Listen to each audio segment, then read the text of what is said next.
Que a graça e a paz do nosso Senhor Jesus Cristo seja com todos vocês.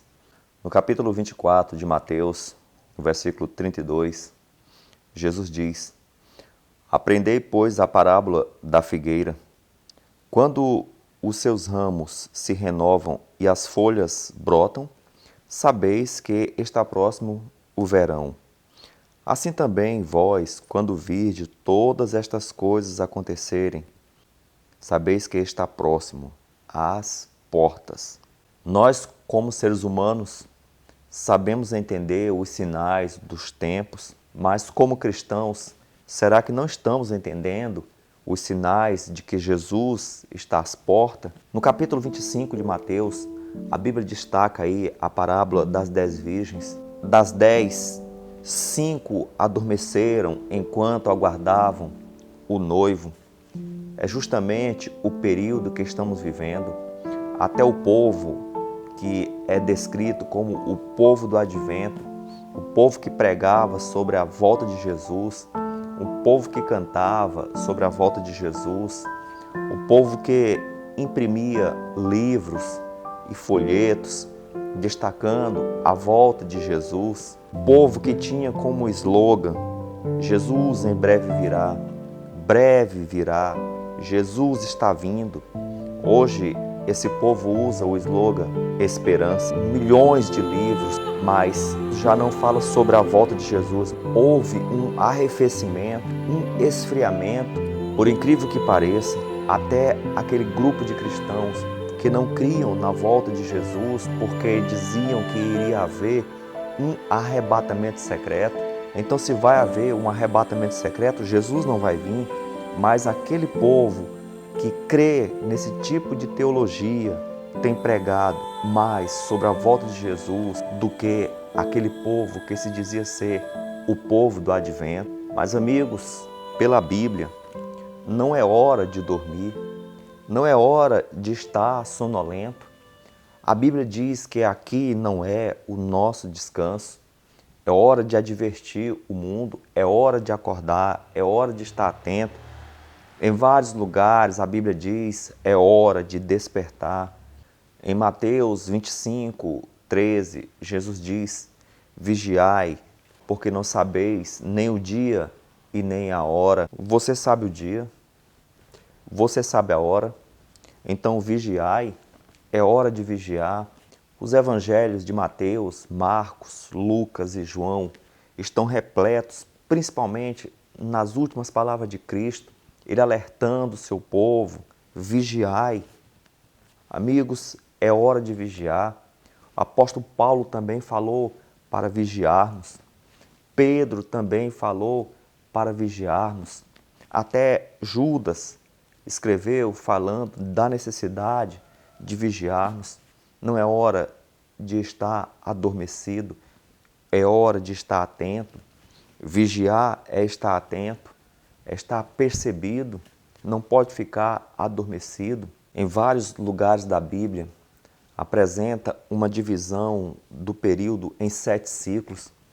Na criação, Deus terminou a criação do mundo em 7 dias.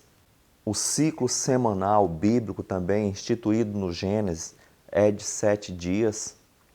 Havia também, na questão da agricultura, 7 períodos. 6 anos plantavam na terra e o 7º ano a terra descansava. Até o nascimento de Cristo houve aí 4.000 anos e de Cristo até os nossos dias estamos aí dentro dos 2.000 anos e o Espírito de profecia fala que o 7º mil ano será o milênio de Apocalipse 20, haverá o descanso da terra, porque os salvos estarão no céu. Em Apocalipse 2 é apresentado as 7 igrejas. Cada igreja representa um período e pela profecia dessas igrejas, nós estamos na última, estamos na sétima igreja. Em Apocalipse 6 tem ali os 7 selos, que também se referem a 7 períodos. Estamos basicamente no 6º selo, o período em que Cristo volta. O 7º selo será no céu. Em Apocalipse 8 tem ali o toque das trombetas, 7 trombetas. Estamos no período da 6ª trombeta. A 7ª trombeta se conclui no capítulo 11, no versículo 15. Quando tocar a 7ª trombeta, os reinos desse mundo passaram a ser de Jesus. Acabou, Cristo voltou. Além disso, todas as profecias, elas apontam para a volta de Jesus. Em Daniel 2, o rei Nabucodonosor teve um sonho, uma estátua com vários metais, cada metal representando um reino. Todos esses reinos passaram. Estamos aí nos dedos das estátuas. Daniel 7:8 fala que o último reinado seria um reinado religioso, o reinado do chifre pequeno. Já em Daniel 11 também fala ali sobre o último reinado, que seria o reinado do rei do norte, justamente um reinado religioso. Estamos muito próximo da volta de Jesus. Falta apenas uma profecia. Quando essa profecia se cumprir, todas as demais irão se cumprir instantaneamente. É o que chamamos de gatilho profético. Depois que esse gatilho profético for deflagrado, os demais acontecimentos irão se desencadear. Não haverá mais muito tempo. Essa última profecia está no capítulo 13 de Apocalipse, no versículo 15, onde diz: "E lhe foi-lhe dado comunicar fôlego à imagem da besta, para que não só a imagem falasse, como ainda fizesse morrer quantos não adorassem a imagem da besta." Essa profecia é, evidentemente, a restauração do poder da besta que foi perdido em 1798, o poder político no qual a igreja tinha sobre o mundo não apenas um domínio religioso, mas tinha também um domínio político. É o que a Bíblia chama também de a cura da ferida mortal de uma das cabeças da besta que foi golpeada de morte. Estamos vivenciando isso. Infelizmente, os evangélicos, eles perderam a esperança em Deus e estão depositando as suas confianças em homens. A Bíblia apresenta 2 cidades: a Nova Jerusalém, que é o projeto de Deus para a solução de todos os problemas humanos. Já Satanás, ele apresenta a Babilônia, atraente, como um meio de solucionar todos os problemas humanos através do governo de homens. Quem vai dar vida à imagem da besta que foi golpeada de morte, conforme Apocalipse 13, é a segunda besta, é a besta que surgiu da terra. E ali não há dúvida, essa potência que surgiu depois que a Igreja Católica perdeu o poder político, essa potência que surgiu foi justamente os Estados Unidos da América. Quem vai trazer de volta esse poder será um governo religioso. E até hoje, na história dos Estados Unidos, nunca os evangélicos apoiaram tanto um político como estão apoiando agora o governo Donald Trump, um governo que prometeu restaurar a moralidade, acabar a criminalidade, que fala de Deus, que fez o juramento na Bíblia, e com isso os evangélicos depositaram nele as suas esperanças nos protestos contra o racismo que houve recentemente. Primeiro ele aparece com uma Bíblia na mão, mas logo logo ele entra no santuário de João Paulo II e ali faz o seu momento de devoção. Você percebe que não se trata de um governo cristão, mas de alguém que está aí procurando o apoio tanto de católicos como de evangélicos. Não estamos aqui dizendo que o governo Trump será o homem da profecia de Apocalipse 13, que vai restaurar o poder da besta, mas nunca houve um governo como esse que buscasse tanto apoio dos evangélicos como dos católicos, como esse governo atual, que também tem produzido outros governos semelhantes a ele em outros países. Você não tem ideia de quem está por trás disso. Amigos, a nossa única esperança tem que estar em Deus, tem que estar na Nova Jerusalém. Nossa concentração não pode estar nesse mundo, esse mundo vai passar. Homens nunca irão resolver os problemas da humanidade. Você não tem ideia do que pode estar por trás de homens que se apresentam com aparência piedosa, que usam a Bíblia, que exaltam o nome de Deus, e você não sabe a maldade que há no coração desses homens. Nessa pandemia, a China morreu aí menos de 6 mil pessoas. Nos Estados Unidos, mais de 100 mil pessoas morreram. A maioria dos que morreram ali e dos que estão morrendo e dos que ainda vão morrer são os mais pobres, assim como no Brasil. Não era para ter morrido esse tanto de pessoas. Os países onde os governos ergueram a bandeira para salvar as pessoas, você percebe que poucos morreram. E tanto Estados Unidos como o Brasil, a maioria absoluta dos que estão morrendo são os mais pobres. Isso não é um governo cristão. A Bíblia diz que o governo dos cristãos é Deus.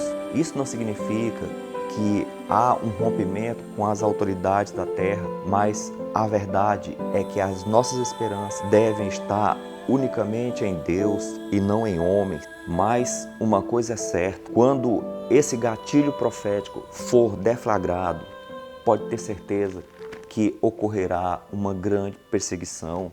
Quando a imagem da besta for formada, quando os cristãos iludidos entenderem que apoiaram a sua própria ruína, vai ser um pouco tarde, porque a perseguição será certa. A imagem da besta restaurada significa novamente uma grande perseguição para aqueles que não adorarem e não aceitarem o que a besta irá propor. Quando eu era pequeno e às vezes eu não queria tomar banho, a minha mãe sempre dava um jeito. Inclusive castigo físico. Eu me lembro de um dia que minha mãe insistia, vai, e eu não estava querendo ir, até quando ela pegou nos meus braços e me levou até o local do banho, me bateu e me deu banho. Se a minha mãe, que tem poucos poderes, ela queria o meu bem e fazia com que o desejo dela se concretizasse em mim, imagine Deus. Às vezes temos uma visão equivocada de Deus, de que Ele está no seu trono, olhando, que não força nada. Amigo, não tem nada mais valioso nesse mundo para Deus do que a sua igreja. E Deus não está de braços cruzados vendo a sua igreja adormecida.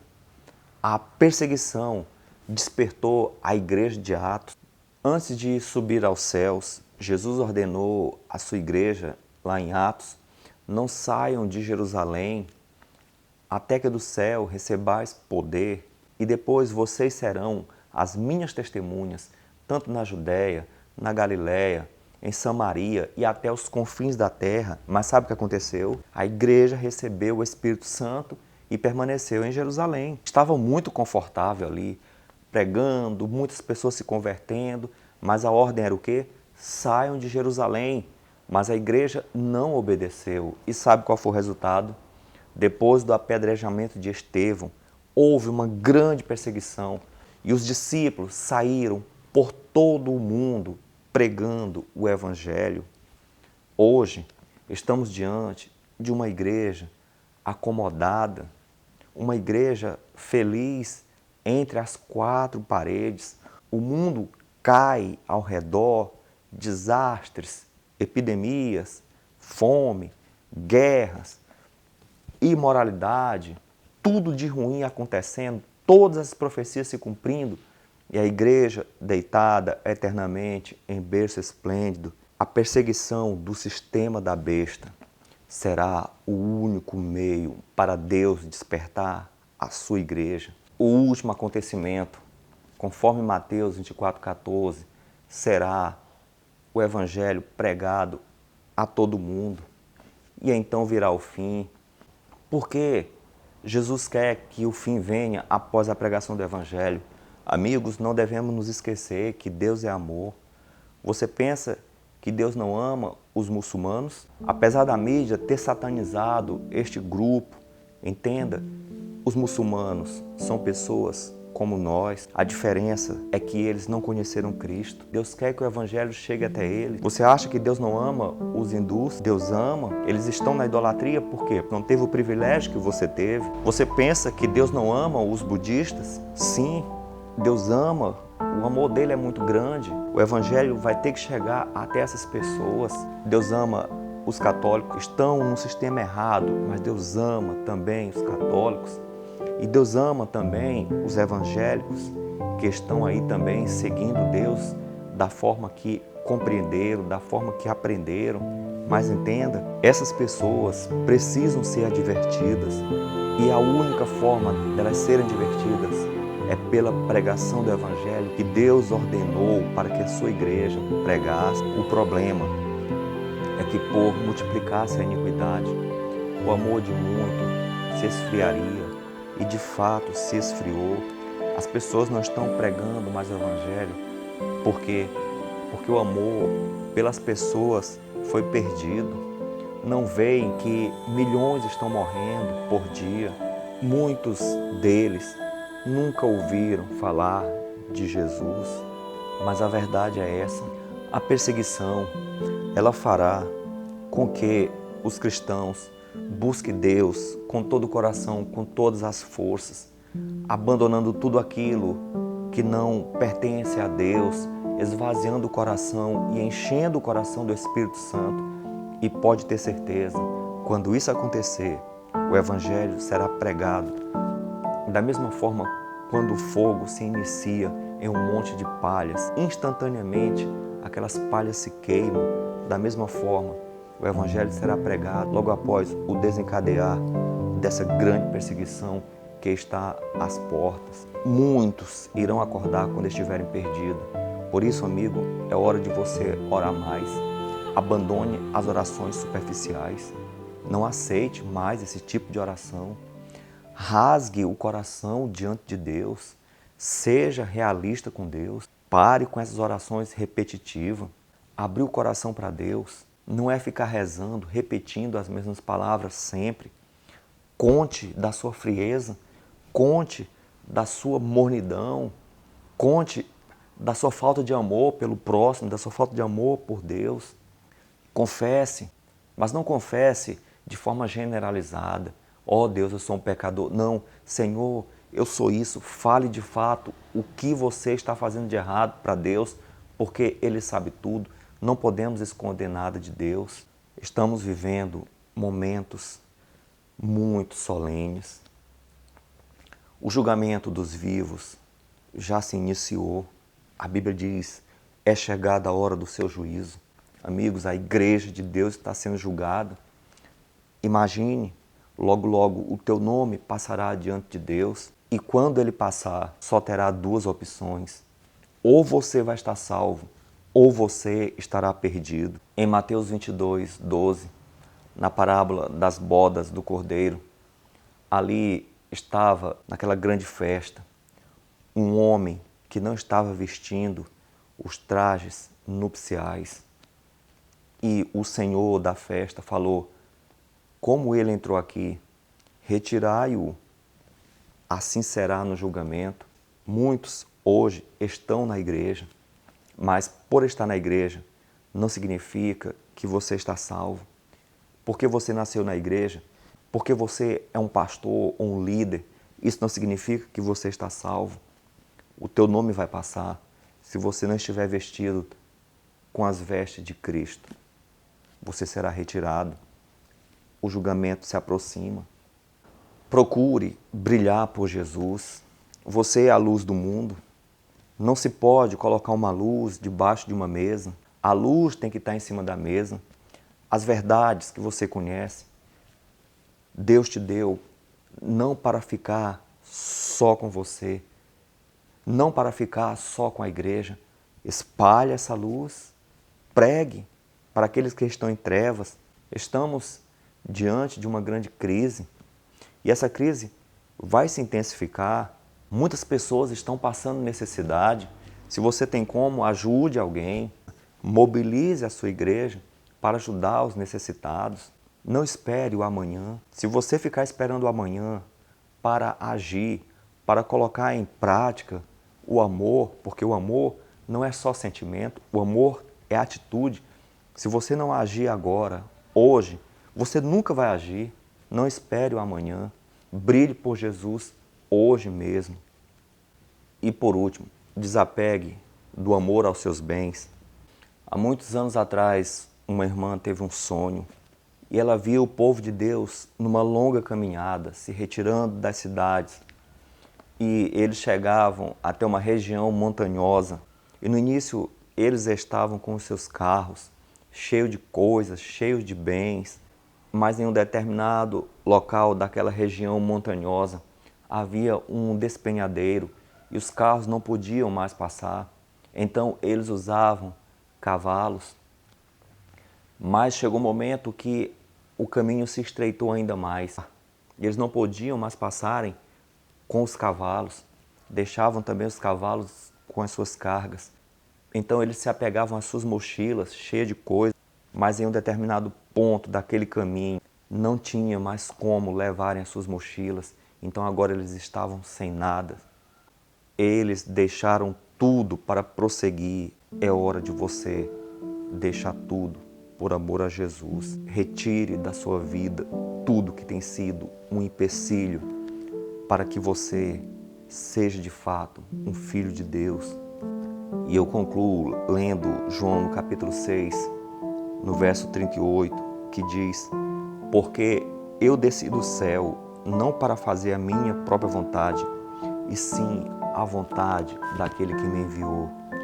Deus te enviou. Não faça a tua vontade. Ponha em prática esse texto. Faça a vontade de Deus. Hoje, Jesus estende a mão para você e fala: vem, amigos, aqueles que se apegarem às coisas desse mundo, aqueles que não se despertarem, hoje, pode ter certeza que amanhã será tarde. Hoje é o teu dia. Coloque sua vida inteiramente nas mãos de Deus, em nome de Jesus. Ó Pai querido, tenha misericórdia de nós.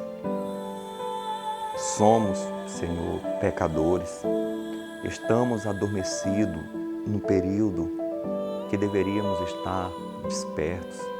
Só Tu, Senhor, pode nos acordar desse sono mortífero. Ó meu Deus, desperta a Tua igreja, Senhor, a igreja que Tu ama tanto. Desperta, ó Deus. Não permita que continue adormecida, mas nos acorde para vivermos verdadeiramente o Evangelho, que é um amor grandioso por Ti e um amor grandioso, Senhor, pelo nosso próximo, a ponto de deixarmos os confortáveis bancos da igreja e sairmos, ó Deus, para pregar o Teu Evangelho. Também não ficarmos acumulando bens para o fogo que se aproxima, mas que os nossos bens também sejam para Te glorificar. Tem misericórdia de nós, em nome de Jesus. Amém.